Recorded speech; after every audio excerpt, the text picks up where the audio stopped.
Hi, my name is Matthew, and with me here is Aladdin. And today we're going to talk to you about leopard geckos. Why not? Hope you guys are all doing well.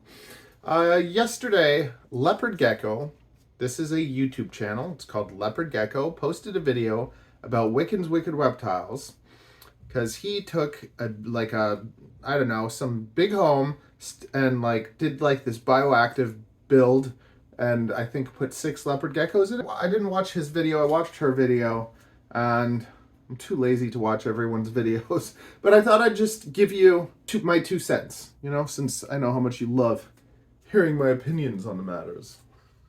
Okay, long story short, they're both right and they're both wrong. This is what's going down, okay?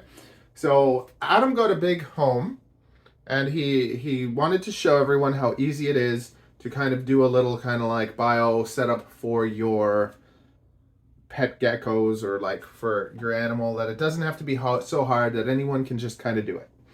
Now, first of all, this is the wrong approach to bioactive. Okay, bioactive is probably one of the hardest things you can do for your animals, and it can be very good for them, but doing it wrong is worse than not doing it at all. Let me repeat.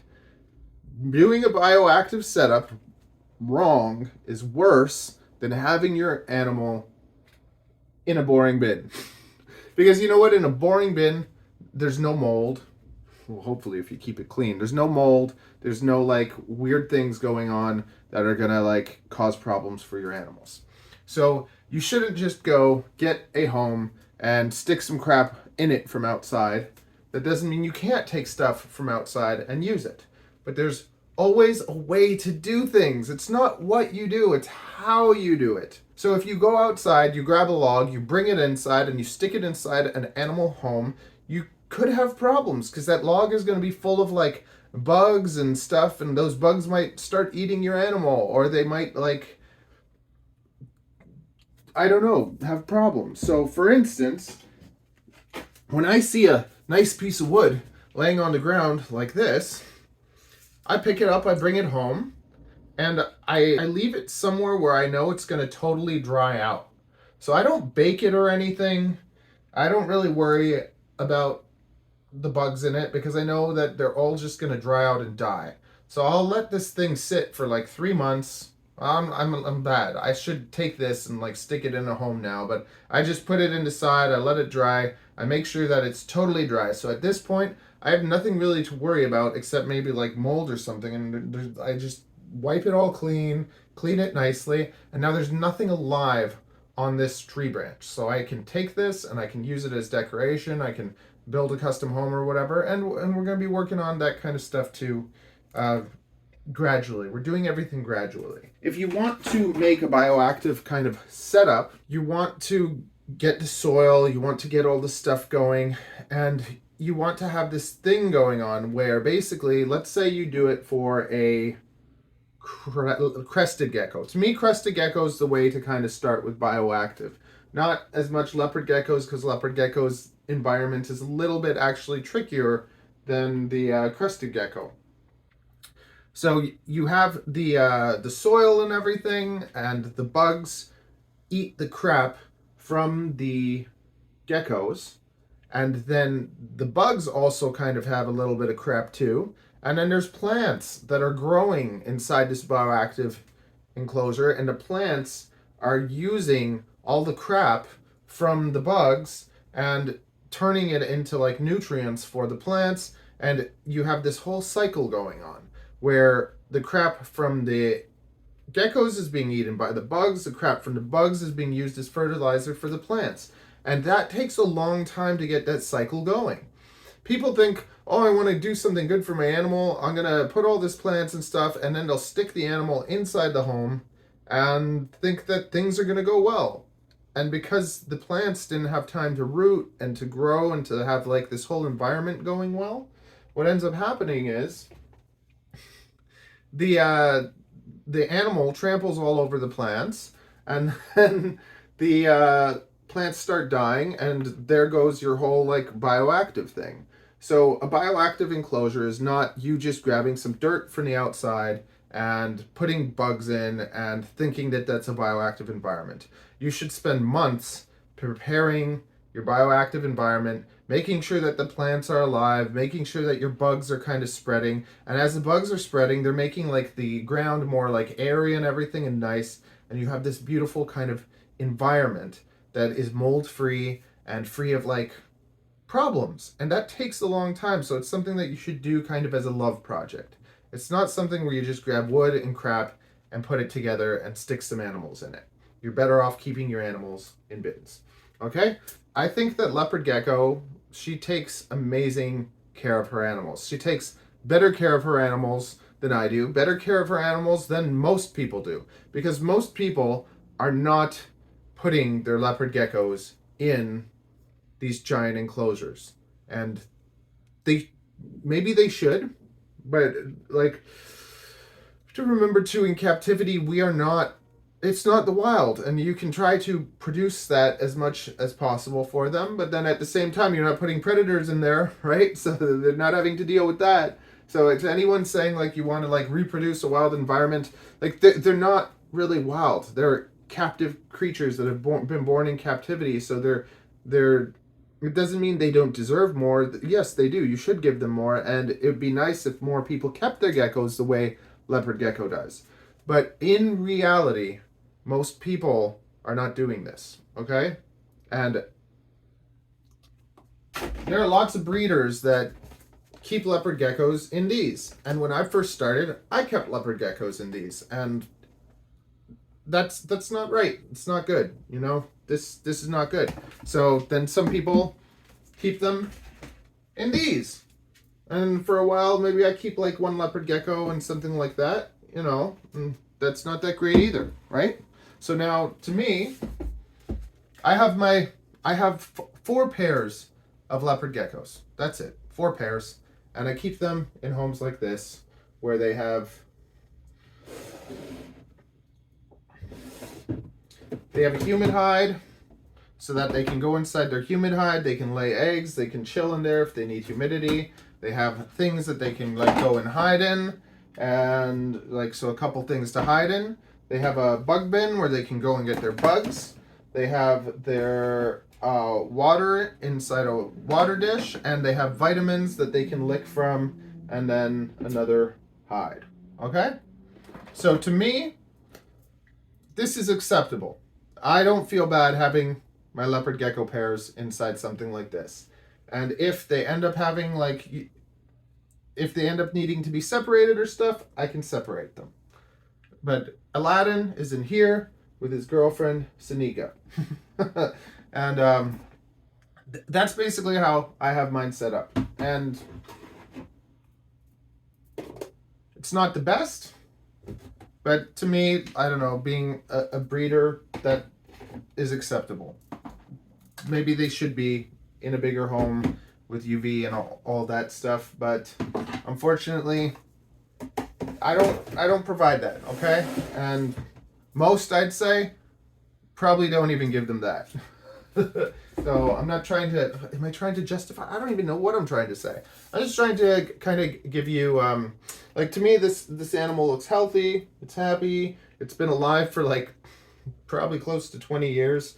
Aladdin was my first leopard gecko. He was a rescue that he was found wandering around Brampton, and I kept him ever since, and he's been a lovely little guy, and leopard geckos are awesome. I have them in pairs, like the male and female, not even like trios or anything, just like one male, one female, and basically whenever the male wants to do the sex, he grabs the female gecko and gives her the sex, and then she lays some eggs, and then sometimes that can, you know, if you see the female starting to decline, you know, like her tail starts getting like thinner and stuff, she doesn't maintain her juiciness, I'll put her with another female or two. So I'll maybe have it up to a trio of 3 females, and they'll do fine. They'll kind of recover and not be harassed by the male anymore, and that'll be fine. So, but at the same time, when you do put females together, like anytime you put any animals together, there will be sometimes personality differences. Sometimes, even with snakes, I'll notice that I'll take two like more aggressive snakes, and when I put them together, they actually become less aggressive. And then sometimes you'll have two leopard geckos that are totally chill, and you put them together and they don't like each other.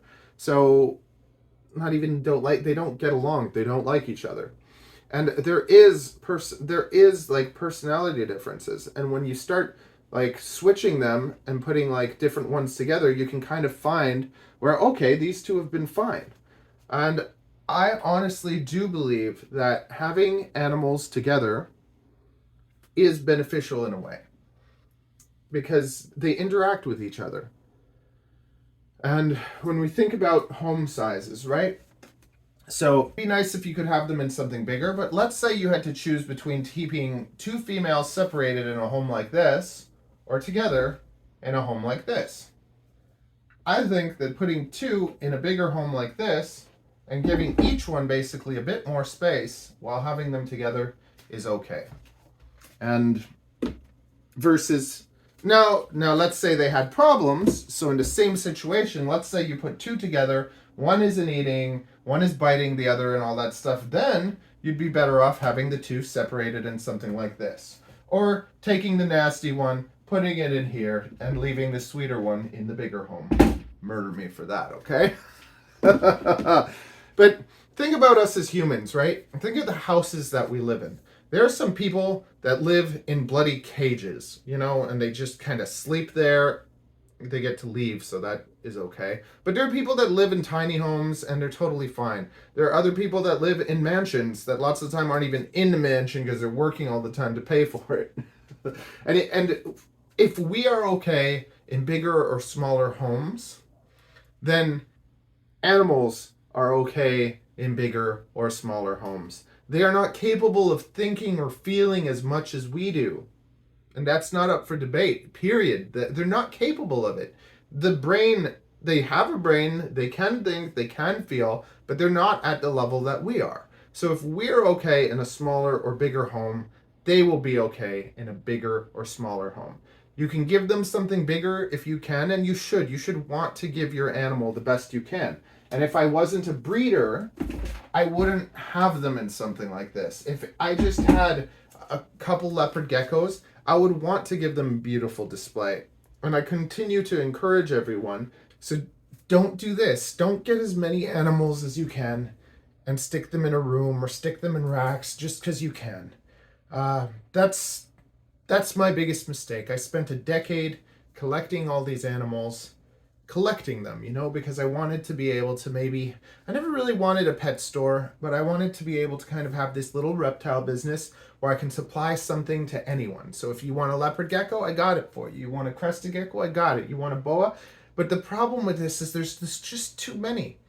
And I think that the best thing to do is to be more like Leopard Gecko, you know, where she just has her leopard geckos. She does a beautiful job taking care of them. And if you want to get one, why not support someone like that just has very few and focuses on that? I think that her reptile breeding will be really good and successful, and she'll be able to help more people take care of their animals like that.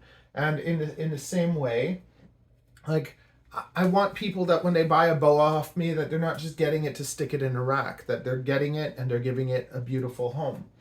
So it's taken 10 years to get here, and I have way too many, and I want to downsize it, and I am downsizing. It takes so much longer as a breeder to sell your animals to people that are going to take care of them properly, as opposed to just sell them to people that are going to take them out of this environment, put them in one that's maybe even worse, where they're just breeding them all the time and looking at them like kind of just like money makers. Now, I don't look at my animals like money makers. I spend more on my animals than I make from them, especially lately. Lately, I haven't been motivated to sell my animals, so I've just been taking care of them. I haven't been breeding as much. This year, I had one boa litter, and I had my green tree pythons, which like I've been waiting for so long to be able to do that. So I'm moving more towards green tree pythons because they're smaller. I'm going to be able to give them bigger homes. But now I have to find lots of my boas new homes. And I don't want to sell my adult boas because they'll go to someone that just breeds them. I want my adult boas to go to someone that's going to give them a really good home and enjoy them. And it's so hard because it's so against what we do as breeders, because breeders, it's like, yeah, buy them, buy more. The more you buy, the better. But I think that we should be looking at them like cats or dogs. You don't buy 10 cats or 10 dogs. You get one and that's your buddy. And when you have a snake, that's your friend. Like, it can be your friend for, I call it half a lifetime pet. Like, I have Sophie here.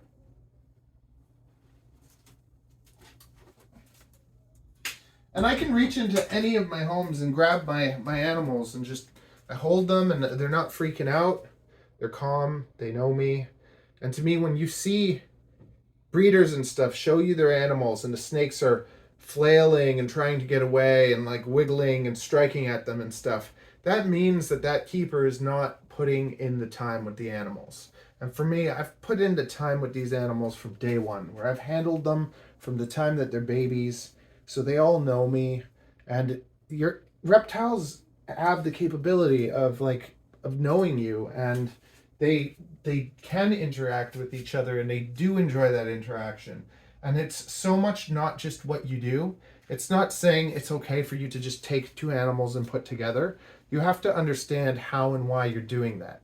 I've been doing this now for over a decade. I have a video that walks you through like cohabbing boas specifically. And if you watch that whole video, you'll understand kind of what's going on, how it works, and why it works. And I honestly think that is going to be the future. The big problem right now is people that do it just to save space and don't think it through. And if you don't do things properly, everything goes wrong. It's the same thing with Bioactive.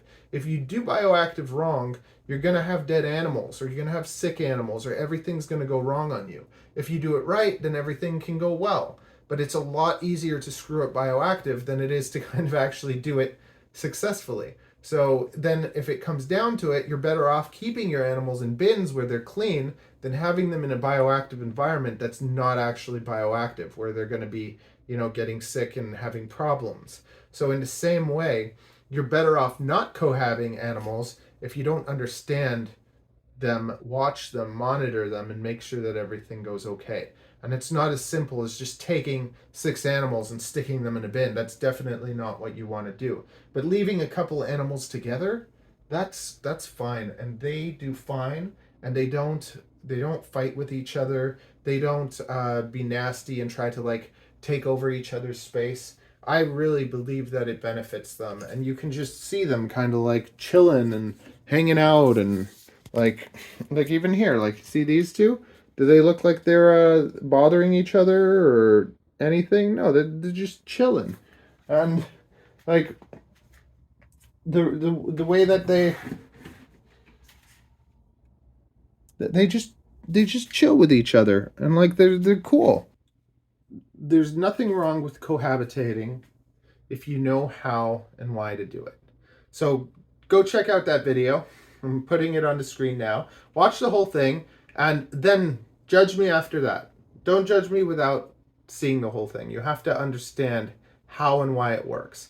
And I've had breeders reach out to me and say, I've been doing this ever since I watched your video, and the results have been amazing. I just don't share it because I'm afraid of what people will say. And the reptile community is bloody cancer. You guys, I'm sorry. Some of you are great, but most of the reptile community is the most toxic environment I've ever been around. And that's why you don't see as much of me anymore. But I'm always going to give it to you straight. I'm going to tell you the truth and give you real reasonings, And that's something that that's why you can always trust me, okay? But that's the other thing. You see how good someone's animals are by the way that they interact with them, by this. You see people when they take their animals out, they're running away, they're trying to bite them, they're not having a good time. That shows you that keeper is not doing a great job. Okay? So for me, I'm not giving them the best environments that I want to, but I am interacting with them. I'm keeping them clean And keeping your animal clean is more important. That's one of the most important things. If your animal's not clean, it's going to get sick and stuff.